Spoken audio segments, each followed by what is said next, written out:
Konnichiwa. Namaskaram. Ni hao. Bună ziua. Aybowan. Salam alaikum. Merhaba. Moroi. Makadi. Assalamu alaikum. কেমন আছো? Bonjour.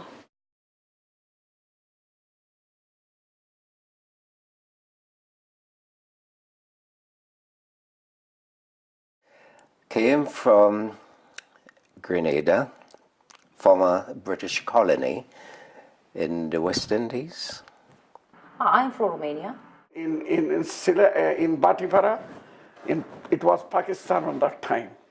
Well, I grew up in County Donegal in the Irish Republic. I was born in Zimbabwe, Harare, which is the capital city. I'm from Istanbul in Turkey. I was born there and grew up there. I was born in Kerala, that is South India, in a place called Kottayam. So it's called the cultural capital of Kerala. I was lived in Chizu. It's a small town of Tottori in Japan. Well, I lived in Bangladesh, which is to be known as Pakistan, East Pakistan. I was born in Saint-Quentin in France. It's a village called Nitambu and a district under Gampaha.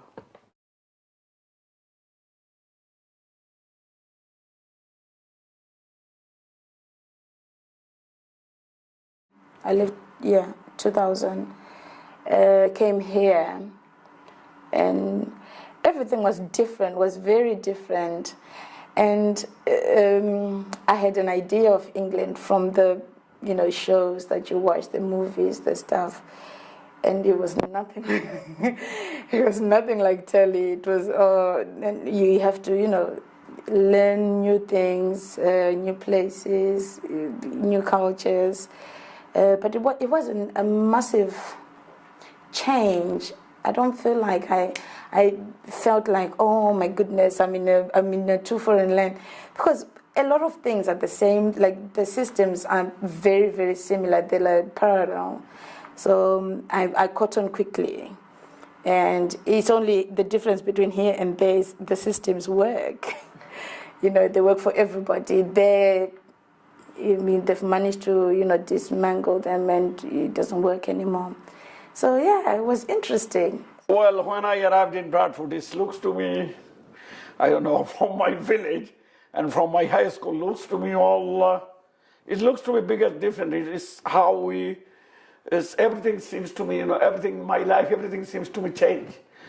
Different was, it was to going where they're living and where is. But I found this. I thought our system was different, but it was all good. Yes, I think we were fine. We had, we had enough of our stuff that we were okay. We stayed a week in Amman and then came back to Grimsby, and it was the winter. I can't tell you whether it was before, whether it was we were still in '78 or I think it was the beginning of '79. I would imagine. And it was, the snow was really, it was a very, very deep snow. Just had a blazer. It was cold. And my husband is like, nothing happened. I'm like shivering and shaking, and he said, you'll be fine, you'll be fine. So yeah, he was working in Rochdale. Well, yes, it was a lot different. You knew that you were in a different country from the Caribbean, because suddenly it becomes so distant. You hadn't the sunshine and everything, and it was cold. Yes, that's the first thing you notice. So although it was April, yes, April, there's still that cold element, and of course you on the traveling from Barry to Cardiff, where I eventually end up. You're looking with eyes wide open, wide, maybe a little bit of bewilderment, amazement, a different country, and so forth, So yes, suddenly you're not in the Caribbean anymore. And the feeling came right then. You're no longer in Grenada, then that you are in a different country. The heat, which was in Bangladesh, which we thought was pretty good at the time, but you know, coming into freezing, because my father did tell us that it was going to be cold, to wrap up, you know, put a sweater on, things like that, but didn't ever realize it was going to be that cold. I thought we were, you know, we were in a freezer rather than into an open air. I didn't feel lost or anything when I moved to London, because Istanbul is the same really fast-paced city, and I was commuting to work, getting bus, getting train. You know, I'm used to all that thing, so it wasn't anything new to me. Compared to Istanbul, I find it safer. So I would be catching a night bus from Trafalgar Square to home, like say 3 o'clock in the morning, and I would fall asleep and miss my stop, go to the end, catch the next one coming back. So, and everybody was so helpful, you know, when I was asking, oh, I just missed my bus, I fall asleep, so they would help me. I never ever had any violence, never any racist attack, racist comment, and I just found it really friendly.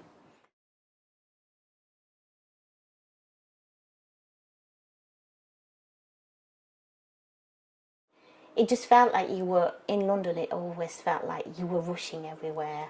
You couldn't relax as such. Whereas when we came here, it just felt like you could breathe. You could go for a walk. You didn't have to just get a tube anywhere. At first, when I got here, I walked everywhere because I didn't want to use public transport anymore. So, and I just think it looks nice. I don't think people realise what they've got on their doorstep when they live here. And I think going forward, Cleethorpes is a wonderful place to live in now. I really am passionate about Cleethorpes. I love it. And the final journey I could remember from Hayborough coming into Grimsby. It seems never ending, although it's the shortest part, you know. And I thought, will it end? Eventually got into Grimsby town, and I took one look and I thought, good Lord, what have I let myself in for? Leaving Cardiff, which is a big city, and look at Grimsby, and I could have just got back on the train and go back to Cardiff.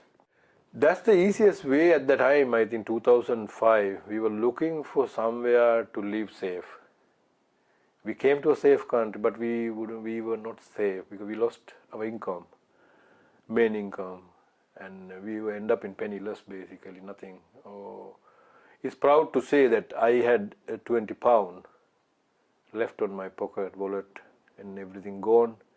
I moved to Grimsby with £20. Why I came to Grimsby, that's the easiest way to find housing at the time, nationally. So accommodating here in the Lutford Street, are we? And Lutford Street we came to, but I have no friends, no contacts, nothing. It's a very, very big challenge in a life.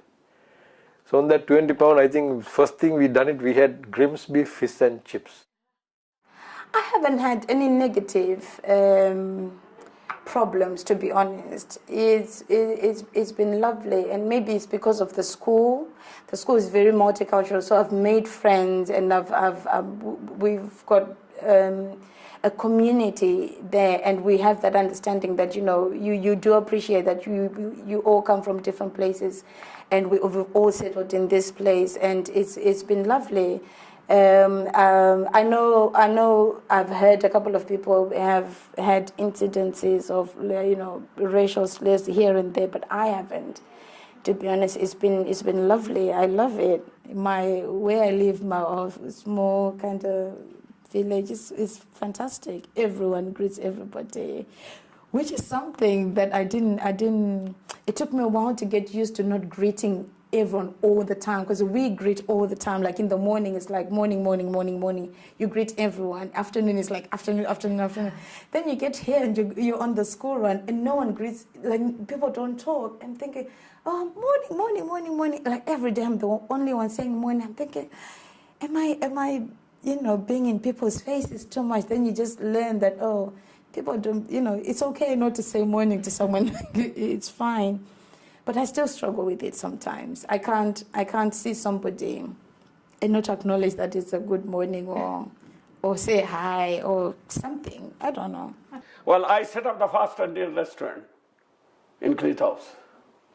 And I did educated the people, North East Lincolnshire people, I mean the Ambatai people to Curry House. I think more people know my restaurant than they know me, because they call me Mr. Agra when I come down. They think my name is Agra. I mean, a lot of my customer was just saying, they says, are you Mr. Agra? I say, yes.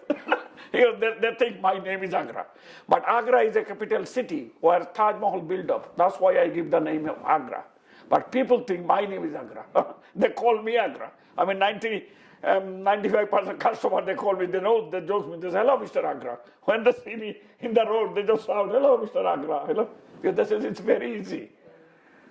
Yeah, it had a community feel to it, community feel. Which we never had in Nottingham or Manchester. People wouldn't bother next door, And to be fair, our focus for those years was we were building up our career at that point. When we came to Grimsby, we had reached where we wanted to reach. So there was more time to look around and think, oh, we have this, or we don't have this. I said, China grew up. Why so fast? So poor. Grew up so good. England, I'm in Grimsby. 1969, come to Grimsby. I see, before very busy. Now you're going down, going down, going down. Couldn't see any bits. I was like, Renjo, I don't think this is our place. Let's go anywhere else. He was like, no, Amli, you'll be fine. So, but he has to take care of his job as well.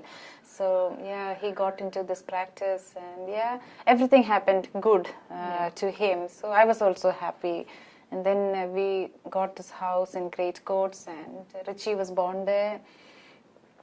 And then I got a job in St. James. So St. James was really good.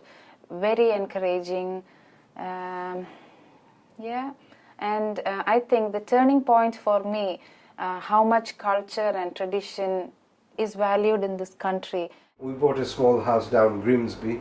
Everybody lived in a small house. My father, we moved to Grimsby, as I said, in a small house, and then we opened that restaurant. It was it took about 9 months before we could actually open because it needed a total renovation. I used to get a little bit of bother, bit of trouble, maybe a bit of racism, things like that. And sort of then I started looking into forming organization and trying to find organization. And even then, at that time, there was quite a few families moved to Grimsby because and Cleethorpes, there was other restaurants. There was another restaurant in Cleethorpes, and I used to sort of like people used to ask me for help, even simple things like filling forms, and when there was like a trouble, will you come and to the police station and translate this for us? Since I moved to Grimsby, I became a member of Community Together. Now it's changed, but because that was helped me actually to be involved in the community.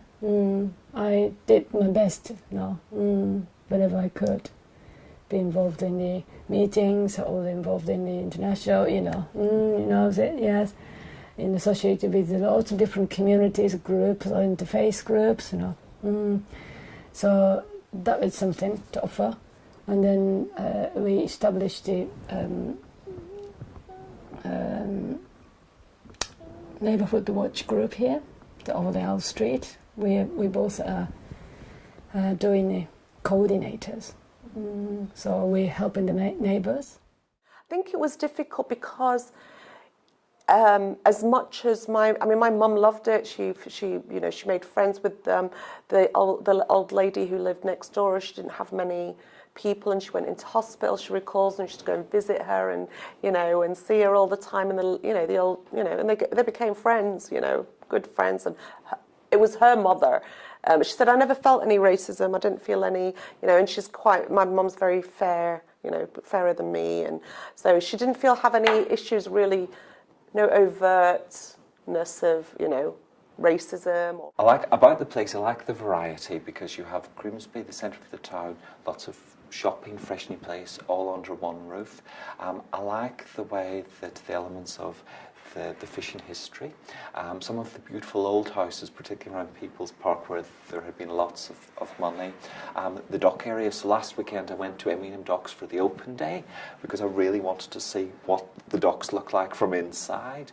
And I like Cleethorpes, the seaside, that whole more relaxed, and then just into the walled villages, the Waltham, Barnby, the Beck, Healing, so just more into the countryside. So that's about the place. About the people, I like it because I'm sometimes a bit of a novelty when I meet people and they remember me because they go, I've never met an Irish person before. So I like that, and they remember me. I really appreciate that, having doorstep beach basically, and I think there are loads to do for the kids as well, the mini railway and the boating lake, and just half an hour drive you're in Donanook to see the seals, and it's the Lincolnshire wolds and all that green space and areas to run around, and I really find a really good place to bring up children, so I'm really grateful for that. I really like it. It's always something to do, and all the nearby towns, like if you're board in here, you could go to Hull, you could go to Scunthorpe, you could go to Louth and Hubbard's Hills, and really nice. It's always nice places to go. So I really like it now. I got used to the weather as well. We built up a lot of confidence. That's because of the security we got it in here, the safety, and the people, the way they accept us. And that's built up our confidence. We lost a lot of confidence back in Liverpool with that sad incident, but we built up. Everyone say, I don't know for some reason, everyone say, I want to say this one very loudly, Grimsby is no good. Grimsby, don't talk about Grimsby. You talk about all bad about Grimsby people. But I say, this is a wonderful place for me. Wonderful place. We done all our success in Grimsby. And I never leave Grimsby. I will stay here. Because it's made my life back again. People supported me. And I support them too whenever I can. I feel like proud and privileged to be a part of North East Lincolnshire. As I said, I have many friends in this area, and I am very happy. A lot of people ask me, in such a small town, are you happy? I'm really happy, because otherwise I wouldn't be here after 40 years. And I still think, this is my home, and this is where I'll be living.